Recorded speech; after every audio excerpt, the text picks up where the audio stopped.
Tim Ryan. Tim Ryan. Yeah. A stalwart of the left. Well, I didn't say I wanted someone from the left to be Speaker of the House. Didn't you just make my point? I mean, he's a moderate. Oh, yeah, he's a moderate. He's like a definition of a moderate. Exactly. I'm happy to not just make my point for the future of the Democratic Party. No, I didn't. Okay. Because can we end there? Can we go to commercial now? I think anybody but Nancy Pelosi should be Speaker of the House at this point. Well, I don't think it should be anybody other than Nancy Pelosi. But I do think that to end this discussion, you just made my point with suggesting that Tim Ryan be the Speaker of the House of the Democrats. Why? Do you want to know why? Because I think Tim Ryan will not have the control and will be exposed, is a moderate. Whereas Nancy Pelosi is perceived as you think that your Democratic Party wants a white moderate man to lead the House into this next session. You just said you think he should, right? I'm not saying that. I'm saying that would be a viable political strategic move, except that your party would never accept it. They would destroy him. He would do worse than Nancy Pelosi. Exactly. They would. So you want them to eat their own. You want them to put a guy forward that they will destroy from within. I want them to put a guy forward who will not be able to hide behind the veneer of being on the left or progressive and then screw over that actual agenda. I know Tim Ryan. I like Tim Ryan. He's a great example of somebody that I've worked with on issues over the years, right? I think he is a moderate who can win in a statewide election at a national level. But even as someone who is an independent, I would not recommend a white moderate man be the next Speaker of the House of the Democrats if you want any kind of continuity in that party. I don't think your party would accept that. Listen, I don't think he could win, but you asked me whoever, and I was like, so then none of this is about winning. This is the Democratic Party in a nutshell for me. It's not about winning. No, it is. It's about something else. I want the left to win. Okay. And so the way the left wins is to put up Tim Ryan so he gets destroyed and then someone comes in behind him? So that you can roll Tim Ryan, yes.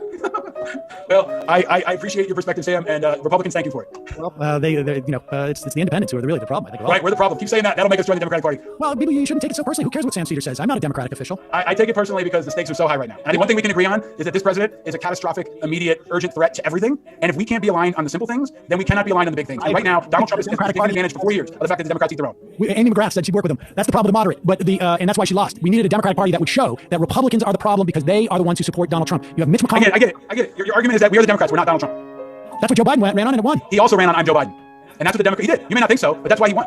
Joe Biden's whole plan, Paul, was to make it a referendum on Donald Trump. Nobody contends that. You have to make it a referendum on Donald Trump and present a viable alternative. And that's what they did and why they won. And if they had presented Kamala Harris or Bernie Sanders or anybody else, we'd be talking about how they lost. Maybe. Definitely.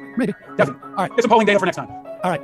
Appreciate it. Paul, it was fun. Thanks. This is the fun half hour, right? Well, yeah, but don't you have to go? I think you don't have. I do have to go, but I appreciate it. And I hope you'll have me back because I love being a part of this. I will. It was fun. Thanks, Paul. Thank you, my friend. All right, bye-bye. There it is, ladies and gentlemen. There it is. I mean, I think, Paul is somebody who just doesn't like the left of the party. And I don't think that there was, I think his argument is you can't win with the left of the party nationwide. And he knows this because he knows this. I just want to make a comment on the war metaphors and like the desire for party discipline in, a political party or military discipline in a political party. Reminds me of this research: centrists are the most hostile to democracy, not extremists. Yeah. Well, I also want to remind him that, Donald Trump, he lost to Joe Biden this time around.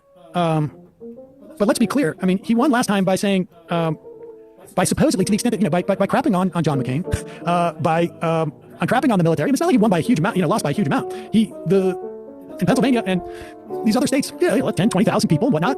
But I don't know. If Paul was so correct that there was that many people, that many vets that were off-put by Donald Trump, I would imagine he would have lost by a lot more, right? I mean, yeah, well, he said there were 500,000 vets in Arizona. I mean, I think the over-focus on national security as like this massive voting issue that needs to be embraced by both parties in this current political climate isn't really updated. It's a little bit more 2005. I think also he would find that younger people, to the extent that they're unaffiliated, the majority of them perceive the Democrats as not far left enough. That's 100% backed by polling. I mean, he didn't have a single data point for the. It's funny he said next time bring some polls. He didn't have a single data point other than his experience and his work. We should bring some polls. Literally. I mean, I just assume that people have a basic awareness of. But they don't. I mean, even on mainstream media. I mean, there's never an acknowledgement. Medicare for All is always discussed as a liability with the general public when polling is completely different in a different reality than that. It is interesting though that there is a real desire to. It's also interesting to me that he's aware you can't get away with a white male moderate for the House, but at the same time also we've got to discipline all the members of the squad. Don't run black candidates, but also I don't really want to touch on whether Warnock is better situated than Ossoff. I'm going to change the subject to Arizona now. Right. I mean, I think. Well, he's aware that he can't say that, but he wants to. It's going to be interesting if Warnock wins and Ossoff doesn't.